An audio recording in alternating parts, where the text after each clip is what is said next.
ইহুদিরা এসে প্রশ্ন করলো, মোহাম্মদ, তিনটা প্রশ্ন করব, উত্তর দাও, পারলে আমরা সব ইহুদি গোষ্ঠী কালিমা পড়ে মুসলমান হয়ে যাব। আল্লাহর হাবিব বললেন, কি প্রশ্ন? প্রশ্ন নাম্বার 1, মা হুয়া রূহ, রূহ কাকে বলে? রূহ থাকলে মানুষ নড়ে, রূহ না থাকলে পড়ে যায়, এটা কি? 2 নম্বর প্রশ্ন, আসহাবে কাহাফ সম্পর্কে তুমি কি জানো বলো। 3 নম্বর প্রশ্ন, যুলকারনাইন সম্পর্কে কি জানো বলো। আল্লাহর হাবিব বললেন, আমি জানি না। কি বললেন? আগামীকাল জেনে জানাই দিব। গদান উজিবুকুম। তারা ফিরে গেল, এরপরের দিন এসে হাজির। আল্লাহর হাবিব বলতে বললেন, আবার বললেন, গদান উজিবুকুম, আগামীকাল বলবো। ইহুদিরা তারপরের দিন এসেও হাজির। আল্লাহর হাবিব বললেন, গদান উজিবুকুম, আগামীকাল বলে দিব। কিন্তু ওহিও আসে না আল্লাহর হাবিব প্রশ্নের উত্তরগুলো বলতেও পারে, কারণ তিনি তো মন গড়া কিছু বলেন না। ওহী নাজিল হলে সেটার আলোকে তিনি বলেন, ঠিক কিনা? এভাবে 1 দিন নয়, 2 দিন নয়, 5 দিন নয়, 10 দিন নয়, টানা 15 দিন বিশ্ব নবীর কাছে আল্লাহ ওহী পাঠানো বন্ধ রাখলেন। সুবহানাল্লাহ পড়েন।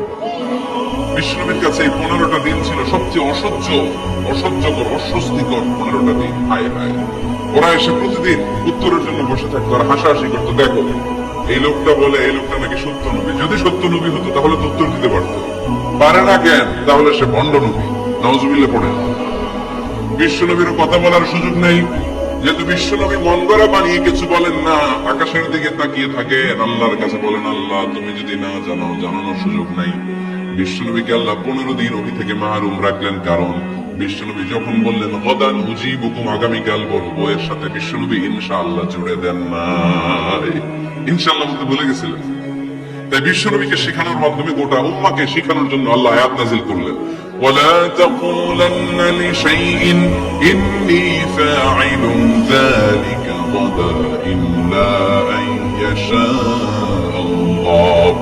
নবী হে, এখন থেকে ভবিষ্যতের ব্যাপারে যদি কোনো ওয়াদা দেন, কোনো কথা বলেন, ওই কথার সাথে ইনশাআল্লাহ যুক্ত করে দিয়ে। এজন্য কাউকে যদি ওয়াদা দেন, ভবিষ্যতের ব্যাপারে কমিটমেন্ট দেন, সাথে কি বলবেন? যদি বলেন যে ভাই আগামীকাল আপনার সাথে আমি দেখা করবো, ইনশা, আগামীকাল আমি দেশের বাইরে চলে যাব, ইনশা, আগামীকাল আমি উমরা করতে যাচ্ছি, ইনশা, সবসময় ইনশাআল্লাহ বলতে মনে থাকবে। এরপরে বিশ্বনবী যখন ইনশাআল্লাহ বলে ফেললেন, আল্লাহ কোরআনের আয়াত নাযিল করলেন। বিশ্বনবী তখন দাঁড়িয়ে বললেন, কার কার উত্তর দরকার আমার কাছে আসো, উত্তর নিয়ে যাও। উত্তর নাযিল হয়েছে, ইয়াসআলুনাকা আনির রূহি কুলির রূহু মিন আমরি রাব্বি ওয়া মা উতীতুম মিনাল ইলমি ইল্লা কলিলা। 2 নম্বর উত্তর, আম হাসিবতা আন্না আসহাবাল কাহফি ওয়ার রাকিম কানু মিন আয়াতিনা আজাবা। 3 নম্বর উত্তর, ইয়াসআলুনাকা আন যিল কারনাইন কুল সাআতলু আলাইকুম মিন যিকরা। সুবহানাল্লাহ পড়তে হবে। আল্লাহর হাবিব বললেন, রূহ হলো আল্লাহর আদেশ, আল্লাহর আদেশে ঢুকে আল্লাহর আদেশে বের হয়ে যায়, ঠিক কি না?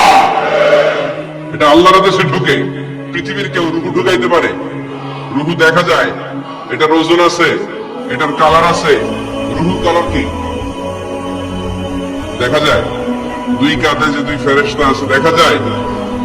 2 কাঁধে ছিল যে তোমার 2 জনা পাহারা, তোমারে একলা থইয়া পালাইছে তাহারা। তোমার আটুরি 9 দরজা বন্ধ যে ওই হলো রে, হলো মুখে আল্লাহ রাসূল সবে বলো। দুয়ারে আইসাছে পালকি, নাই হরি গাও তুলো রে, তুলো মুখে আল্লাহ রাসূল সবে বলো। ও মুখে আল্লাহ রাসূল সবে বলো, ঠিক কি না? 2 কাঁধের 2 ফেরেশতা উড়াল মারে। রূহটাও যখন উড়াল মারে, মানুষগুলো লাশ হয়ে জমিনে পড়ে যায়। বিশ্বনবী এবার কোরআনের ওহী পেয়ে বলে দিলেন, রূহ হলো আল্লাহর আদেশ, আল্লাহর আদেশে ঢুকে আল্লাহর আদেশে দেহ থেকে বের হয়ে যায়। 2 নম্বর প্রশ্নের উত্তর দিলেন আসহাবে কাহফ, 7 জন যুবক আল্লাহর জমিনে আল্লাহর দ্বীনকে বাস্তবায়নের জন্য গুহার ভেতরে যে ঘুমিয়ে পড়েছে। 309 বছর করে তাদেরকে জাগিয়ে দিয়েছে কি? যুলকারনাইনের ব্যাপারে বিশ্বনবী জানিয়ে দিলেন, গোটা বিশ্বে 4 জন বাদশা ছিল, দুইজন মুসলিম, দুইজন কাফের। যুলকারনাইন এমন একজন বাদশাহ যিনি গোটা বিশ্বকে শাসন করেছেন। সুবহানাল্লাহ পড়েন। তার মানে বিশ্বনবীর 4 নাম্বার পরিচয়, আমার নবী মন গড়া কথা বলে না, বলে? আমার নবী কখনো কশ্চিনকালে মন গড়া কিছু বলে না, ঠিক কিনা?